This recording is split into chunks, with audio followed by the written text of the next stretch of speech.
Craft Industry Alliance podcast. I'm Abby Glassenberg. Craft Industry Alliance is a community for craft professionals where you can strengthen your creative business, stay up to date on industry news, and build connections within our supportive trade association. Check it out at craftindustyalliance.org. Today on the show, we're talking about private equity with my guest, Megan Greenwell. Megan is a journalist who has written or edited for publications including The New York Times, The Washington Post, New York Magazine, Wired, and ESPN. She is also the deputy director of the Princeton Summer Journalism Program, a workshop and college access initiative for students from low-income backgrounds. A California native, she lives in Brooklyn with her husband and their pug. So Megan, great to have you. Thank you so much for coming on the show to talk about private equity. And you have a new book out. It's called Bad Company, Private Equity and the Death of the American Dream. And I would love to hear a little bit about your background and how it is that you became interested in this very important topic. Sure. Well, yeah. First of all, thank you so much for having me. I'm really excited to be here. I got interested in private equity because private equity came into my life. And I think that's how a lot of people end up first experiencing private equity. I had covered a lot of things in my journalism career, but I had never covered business or economics, never took an economics class. But when I was the editor-in-chief of an online sports publication called Deadspin, we got bought by a private equity firm. This was in 2019. And I knew our company needed to be acquired. We were sort of struggling under our previous owner, which was Univision, the Spanish language broadcaster. We were too far outside, their core portfolio that they didn't really care about what we did. And so I was optimistic at first. Deadspin was profitable, but our parent company was not profitable. And I wanted us to make more money, right? I thought that would fund more ambitious journalism. And so I was really excited. And on the very first day, that after we got acquired, all of these guys in suits were walking around our newsroom, which was very much not the vibe of our newsroom up to that point. Nobody wore suits. And, they were just asking the dumbest questions. And it's not that the questions were dumb. I'm like a journalist. I love a dumb question. It's how I understand so many things. But there was no spirit of actual curiosity behind it. It was dumb questions coming from a spirit of attacking and criticizing. And so our new CEO asked me on the very first day, well, why are you the right person for this job? And I was sort of like, well, I already have the job for one thing. But also, I've grown traffic in these ways. I've expanded what we do in these ways, all of this. And so I answered the question in good faith, even though it did not seem to me that the question was asked in good faith.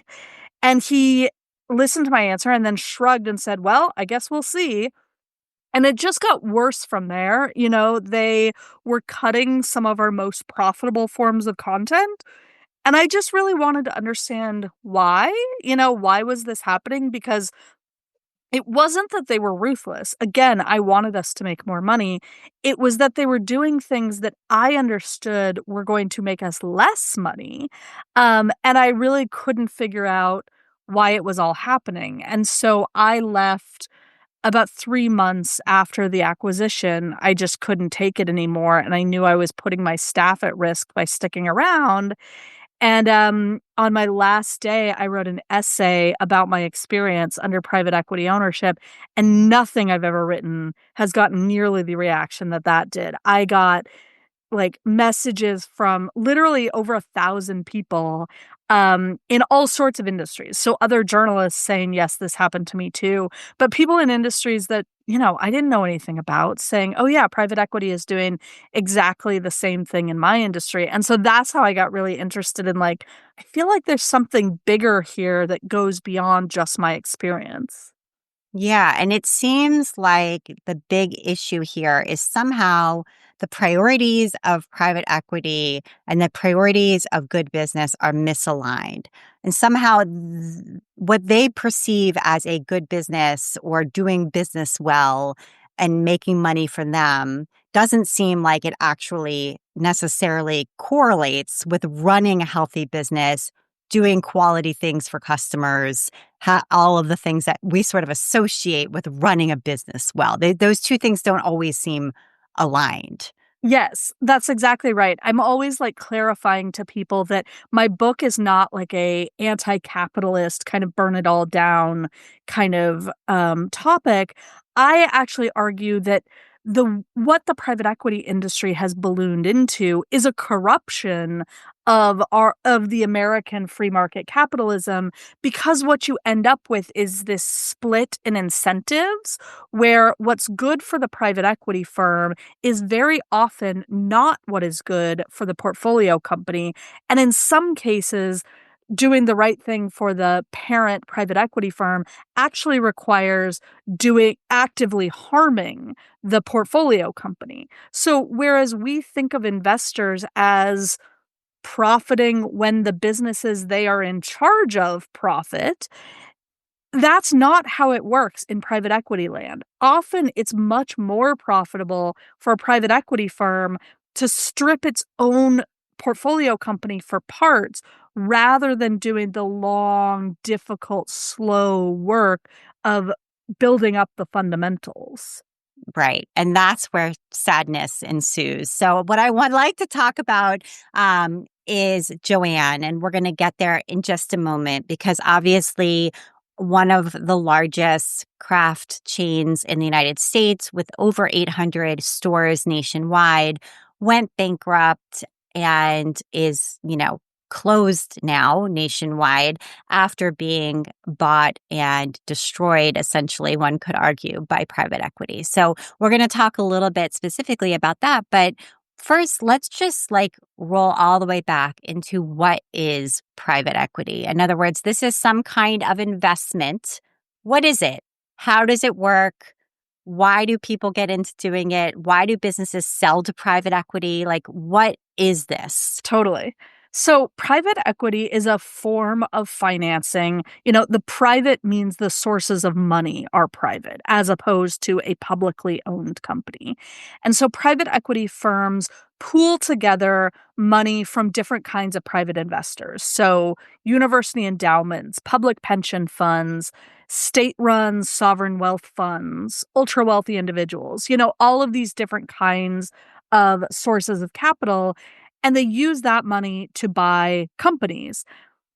They use that money, though, in combination with a massive quantity of bank loans. So about 70 to 80% of any given private equity deal is not actually made up of invested money. It's made up of debt.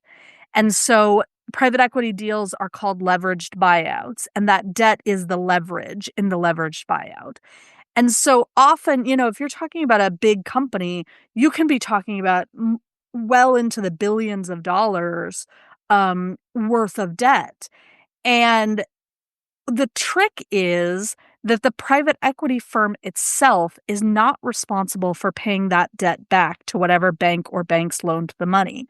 Only the portfolio company is. So if I buy your company and I take out, let's say, $1 billion to do it in debt, only you are responsible for paying that money back. If you enter bankruptcy proceedings or you liquidate entirely, that's not my problem, even though I am literally the one who has chosen to take out those loans. And so you end up with this really backward system where, like I was saying, I, as the private equity executive, often don't have to strengthen your company in order to make money off of it. And so that's where you end up with the reputation of private equity firms just stripping companies for parts, because it can be so much more lucrative to, for example, sell off their real estate. This is a big one in retail, where private equity firms will come in and execute what they call a sale leaseback agreement, which essentially means the firm sells the retail chain's real estate, takes a cut of those profits, and then begins charging the company rent for the exact same land they used to own, right? So that is a very literal example of I, as the private equity executive, am lining my own pockets while literally weakening the company I am in charge of. So it does end up feeling like this sort of upside down kind of world where I don't have to make money by making the company better. I can make money off of the company without helping them at all.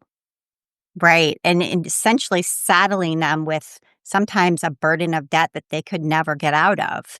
And that's clear right from the start. And then it just slowly eats away until there's nothing left. But in the end, the private equity group, the investor group, still profits from that sort of dissolution of the original company. Yeah, that's exactly right. And, one of the key things also is that the private equity firms take a 2% annual management fee. So that's 2% of the total value of the deal.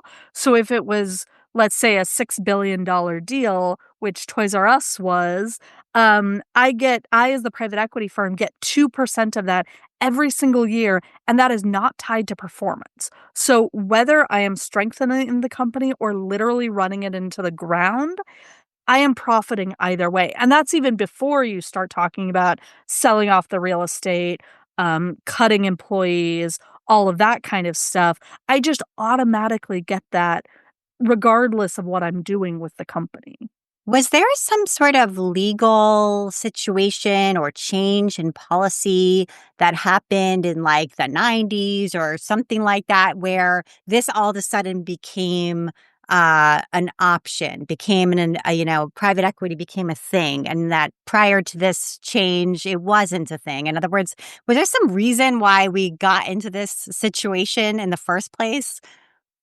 A lot of it was less about getting regulations lifted and more about just finding the loopholes that were already there, right? So there wasn't regulation on a lot of this stuff because nobody had ever thought of it before, essentially, right? So it was more a matter of private equity executives looking at what laws did exist and saying, okay, great, we can slip through that just fine.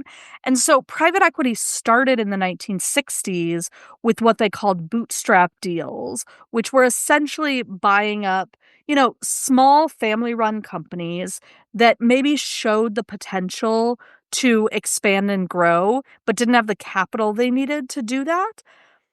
And so that, is at least arguably a fairly benign system, right? Like pump some money in, help the company have a profitable exit. Great. Okay. The problem was private equity kept getting bigger and bigger, and their appetites kept getting more and more and more rapacious. And so you started going from let's buy up a couple of small family run companies to let's buy up gigantic companies. And unsurprisingly, the private equity model, because there's a lot more debt involved, is the least successful in the biggest cases, right? So whereas Okay. it might work out just fine with a small family run company with, a few dozen employees. You apply that to a huge retail chain with 20 or 30,000 employees. And now all of a sudden, a little bit of debt to buy that family run company turns into billions of dollars of debt.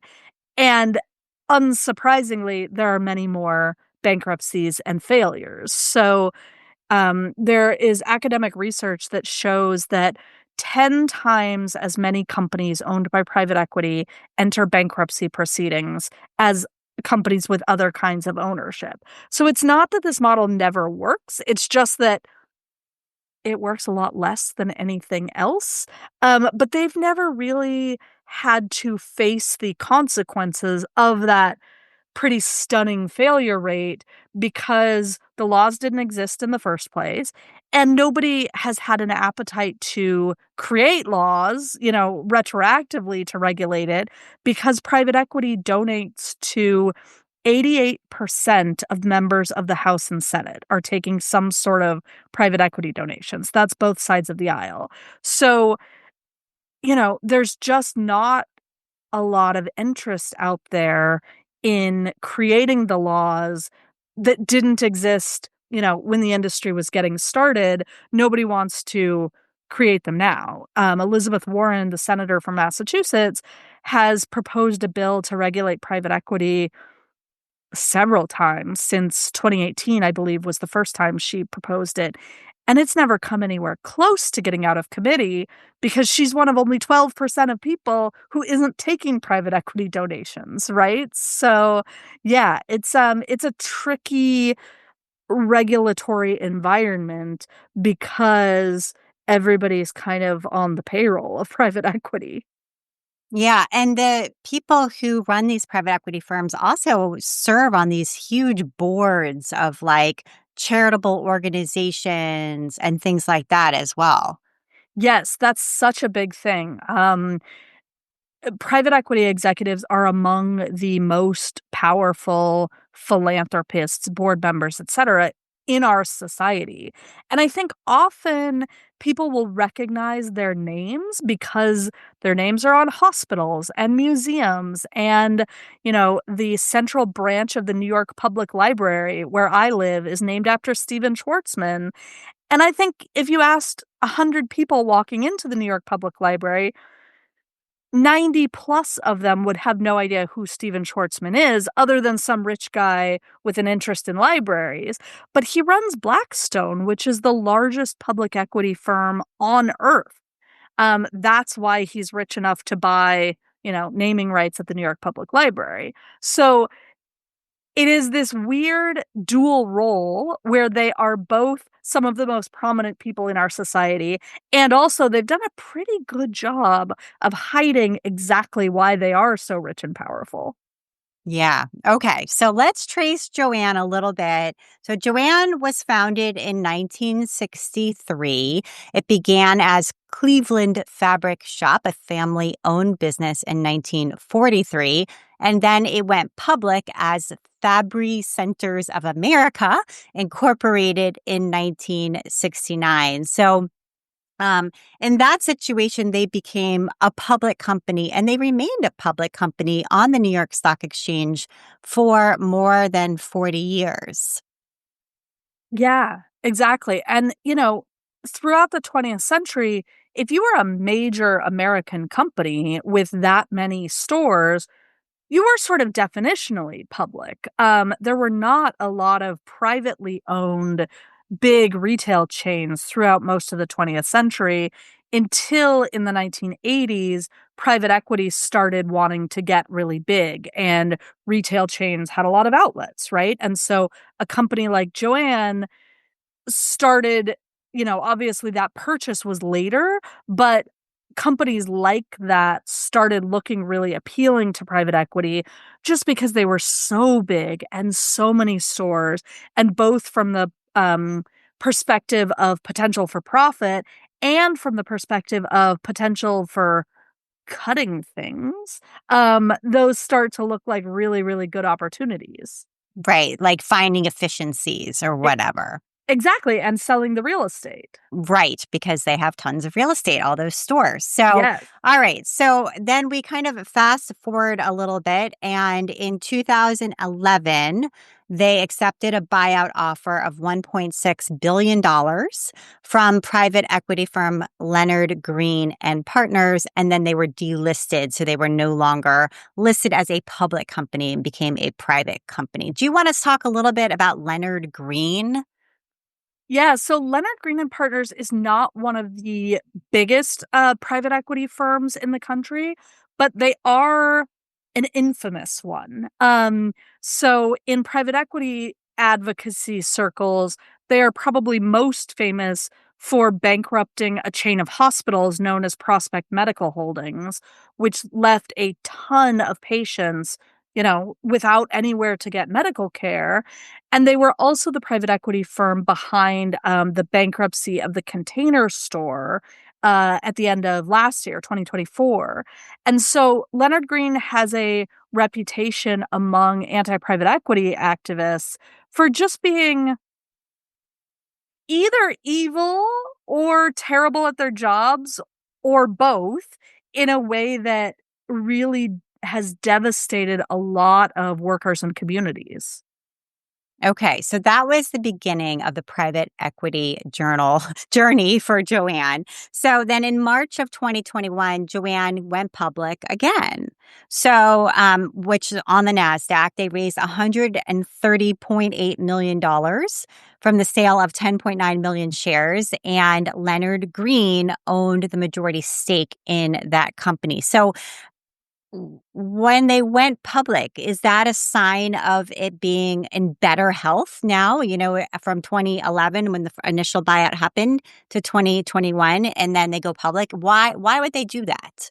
Right. So I think people quite reasonably think of going public as a sign of financial health for any company, right? Because that's always what you're trying to achieve. If you think of venture capital, where Right. investors are trying to build a company from the ground up, their goal is to take the company public. That's the, biggest achievement they could possibly have.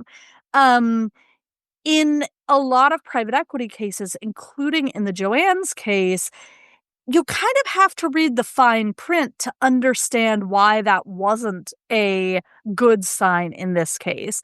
And you really hit on it when you said um, that Leonard Green itself remained by far the biggest shareholder. So even though the company was technically public and technically anybody could have bought stock in that company, Leonard Green was still maintaining a stranglehold on the ability to make the most important decisions for the company.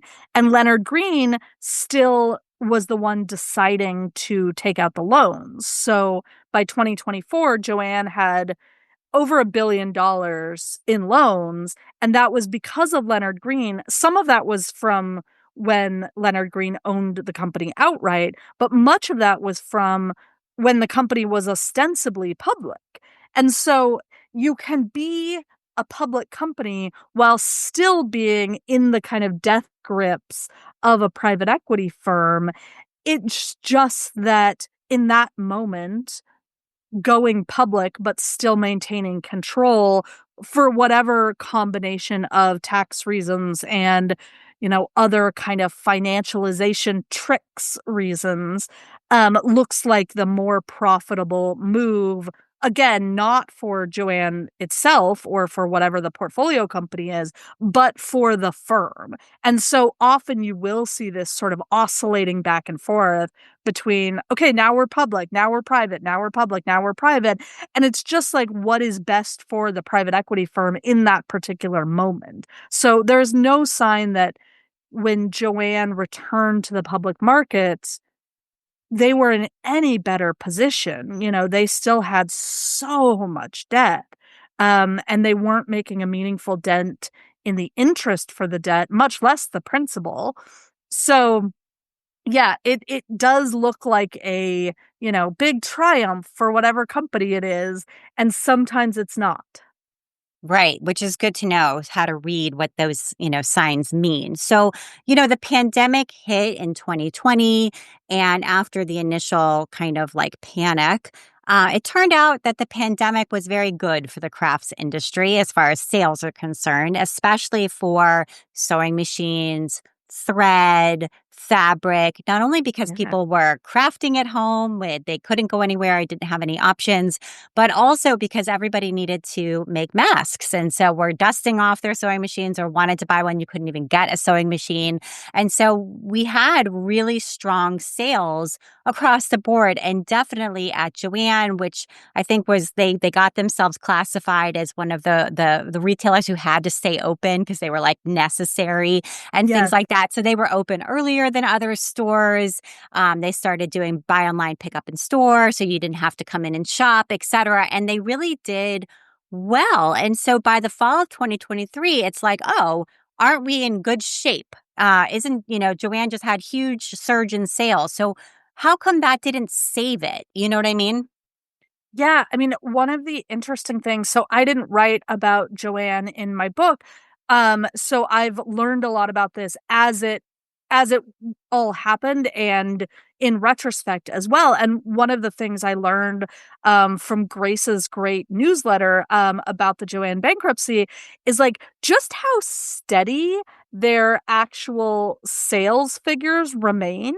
So anytime a retail chain goes out of business when it's a private equity bankruptcy, private equity always just immediately blames Amazon, right? It's like Right. we couldn't survive. Everybody in retail is struggling.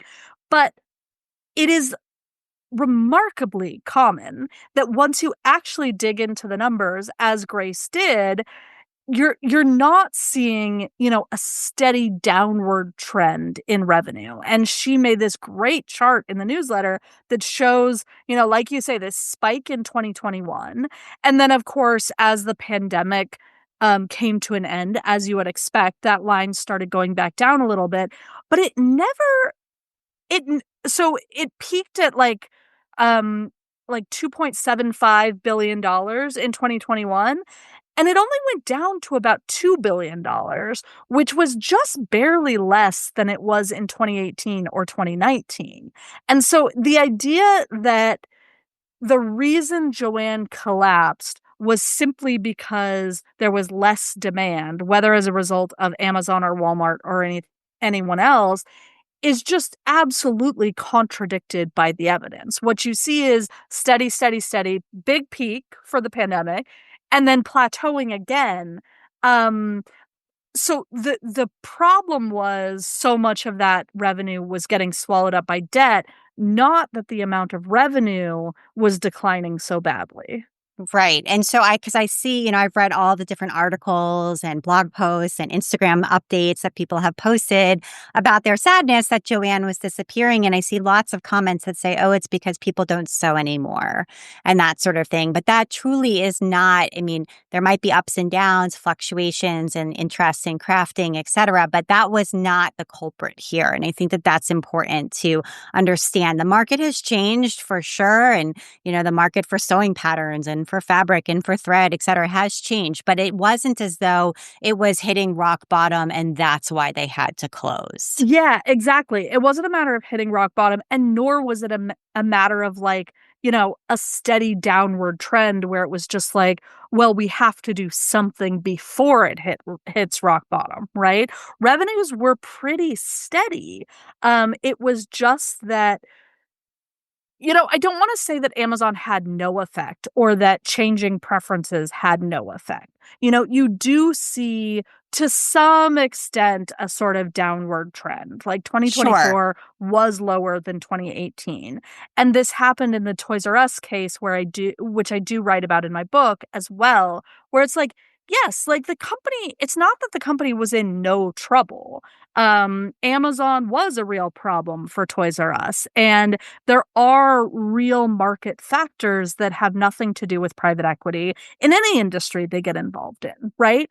But the reason you can't survive challenging market factors is because you have too much debt to do anything about it. I talked to a lot of Toys R Us employees who were saying we're just rank and file retail workers. And we were just trying to convince our bosses, look, the stores need modernizing. We need a real web presence. All of these kind of basic things that any 21st century company is going to do, but there's no money to do it because it's all swallowed up in interest payments. And so I think that's the much bigger factor, not that other things don't play a role, but right, the idea that the appetite for crafting stores just suddenly fell off a cliff and Joann had no choice but to declare bankruptcy is just absolutely untrue. And so let's talk about that bankruptcy process. So having this expedited bankruptcy process that they declared in March of 2024, it's Chapter 11 bankruptcy. And it allows the company to get rid of some of this unbearable debt. So they shed $505 million of the $1.1 billion in long-term debt while being able to keep the stores open. And that was completed in April. So, you would think, okay, well, if they're being swallowed up by debt, they got rid of about half of it. Yeah. And so through bankruptcy, maybe you can talk about why is it that in bankruptcy you can get rid of debt? Like that seems like maybe that's unfair. You have the debt, you have to pay it back. How come you can get rid of that in bankruptcy? And how come that didn't actually, in the end, save it? Yeah, one of the interesting things I learned that I definitely did not know going into the reporting of this book is like bankruptcy is a process that is designed to save companies, right? It is a Right. restructuring such that a company can survive. It doesn't work most of the time. Most companies that enter bankruptcy proceedings later end up liquidating. So it's just not a particularly successful method, which, to some extent makes sense, right? It's like generally sort of a last ditch effort.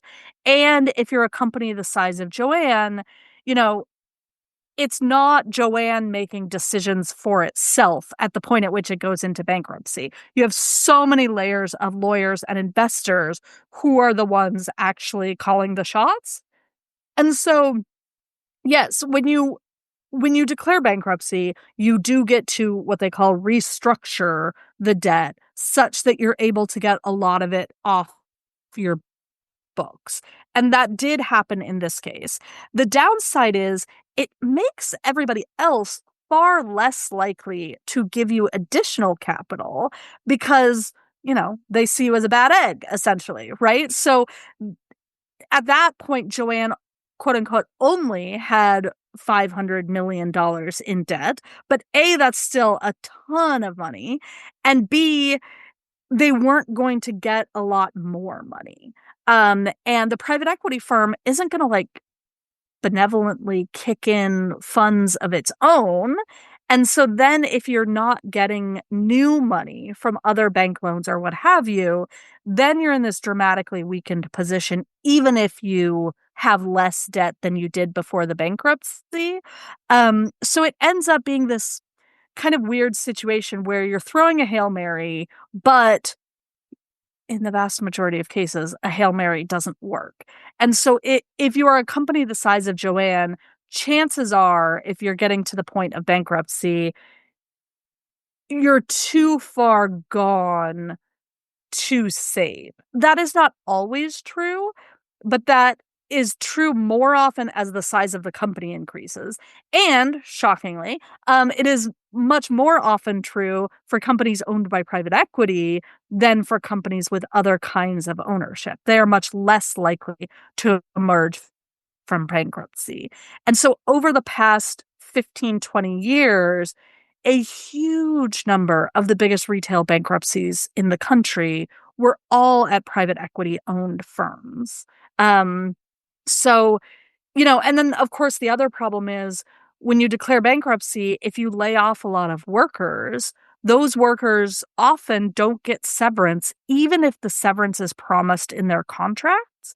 And so obviously that's bad for workers, but it also, creates this kind of panic among the remaining workers where everybody's sort of like, well, we have to get out. And then the last thing I would say is that when you declare bankruptcy, if you're in retail, it's going to make suppliers very, very nervous. And so that can help accelerate the end. In both the Toys R Us case and in the case of Joann, suppliers were no longer willing to provide their goods to the chains without upfront payment. But if you have those massive loans, you don't have the liquid capital to do upfront payments, right? So all of a sudden, you might not be able to stock your stores because you're not getting the shipments you used to get because your suppliers kind of have you on a blacklist.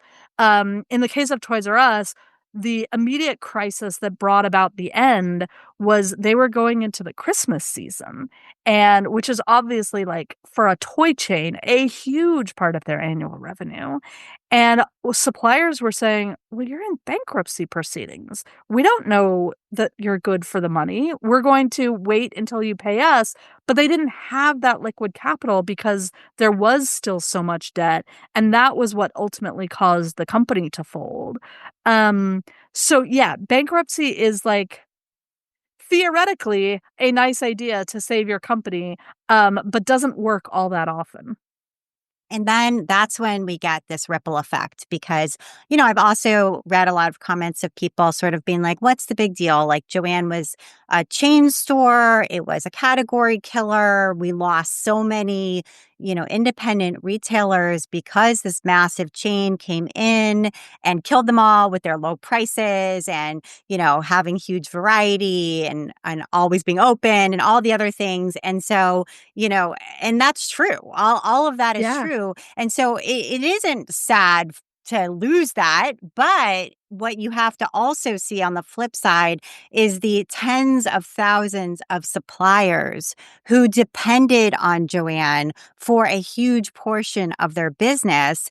And so, number one, that's dried up. But number two, in the course of these two bankruptcy filings, those suppliers were massively screwed to the point that they didn't have enough money to stay in business because they, when it comes to scale, they're much smaller, and Joanne was their biggest client. All of a Yeah. sudden, spring comes, Joanne can't pay for the goods. You don't know what's going to happen for October, November holiday season, and all of your money's tied up in inventory. And we've seen already one after another company being sold, closing because they couldn't survive. And what you also aren't seeing, and people who aren't discussing it, but behind the scenes are hugely struggling because they've lost millions of dollars from this. Yes. You've hit on such a major reason that I was interested in writing about retail in my book because it is complicated, right? Like there was a time when the Joannes and the Toys R Us's of the world were the chief villains, and there are certainly people who have a hard time feeling sorry for them. And I think that's totally reasonable, right? Like we used to live in a society that had a ton of mom and pop owned fabric and craft stores and toy stores and whatever, and Joanne and Toys R Us put a lot of those out of business. But you're right, there are a lot of downstream effects. Suppliers get screwed, and I think when people hear suppliers, they're thinking of even bigger companies than Joanne, right? But for a lot of suppliers, for a toy store or a craft store or whatever it is, like you say, they're themselves very small, and maybe the entire reason they're surviving and their business model is working is because they have this one massive contract, right? Yeah. And then communities too, like, yes, in some sense, wouldn't our communities be better if we had all those mom and pop stores instead of the Joannes and Toys R Us's of the world? But it's not like at this point we're choosing between the two, right? It's not like Joanne goes out of business, so all of those cute little stores on Main Street are going to come back. That is not the world in which we live, unfortunately. And so communities do rely on big chains these days for things like tax revenue, for things like employing a ton of people. Even, one thing I heard over and over that is like a small thing but still meaningful is like sponsorship of the Little League team. Chains are smart enough to buy some goodwill in the communities where they have a store. And so even though the chain itself isn't based in whatever community it is, it may still very well be Joanne's name, Toys R Us's name, whoever, on the Little League team's uniforms, right? And so to say they are an imperfect member of the community is not the same as them not being an important member of the community. And so yeah, I do think the evidence is pretty clear that whether it is a small shop or a big chain, when private equity gets involved, it does hurt the community. Yeah, absolutely. And by the way, it hurts other communities too. So, for example, the community of influencers in the craft world who make Yeah. YouTube videos and DIY content online. Joanne was a pretty major sponsor of those folks and had the money to spend and, the opportunity to work with them also exposed you to a massive audience. They funded minority business grants for several years, which were incredibly meaningful to the recipients of those grants. So there's a lot of other things that they did because they could, and they were such a big player with such a big name that have now also all disappeared. Oh, absolutely. I mean, you see this over and over again with private equity acquisitions where the sort of ripple effects are huge. And all of a sudden, you're talking not just about the individual company being acquired, but the entire community. Right. And so it's not even just the people who relied on that company for their income. It's, like you're saying, like the influencers, the people who built businesses by having this access to supplies. Um, you really once you start looking at the ongoing ramifications of one of these bankruptcies, you sort of do start to see it absolutely everywhere. And so I started my reporting process, with the hypothesis that private equity acquisitions were not only hurting companies and their workers, but also hurting entire communities. And the more I reported, the more that hypothesis was borne out. Okay, so less than 12 months after that first bankruptcy, Joanne filed for bankruptcy again and liquidated this time and blamed suppliers for not providing them with enough inventory. But that was the reason that they they stated for that final liquidation. And so one of the things that I wanted to bring up is that we have two other um, craft chain stores in the United States, Hobby Lobby, which is privately owned, and then Michael's. And Michael's is also owned by a private equity firm, Apollo. So I don't know if you can speak to Apollo as a firm and their reputation and what it means for the potential future of Michael's. Yeah, absolutely. So I write a bit about Apollo Global Management in the book because they, unlike Leonard Green, they are one of the biggest in the country. Apollo is absolutely massive and very, very hungry to line its own pockets, sometimes at the expense of its portfolio companies. So in my book, I write about Apollo with regards to hospitals. Apollo has gotten very interested in rural hospitals. They will buy small chains of hospitals, but also individual rural hospitals and roll them up into one huge conglomerate that they control.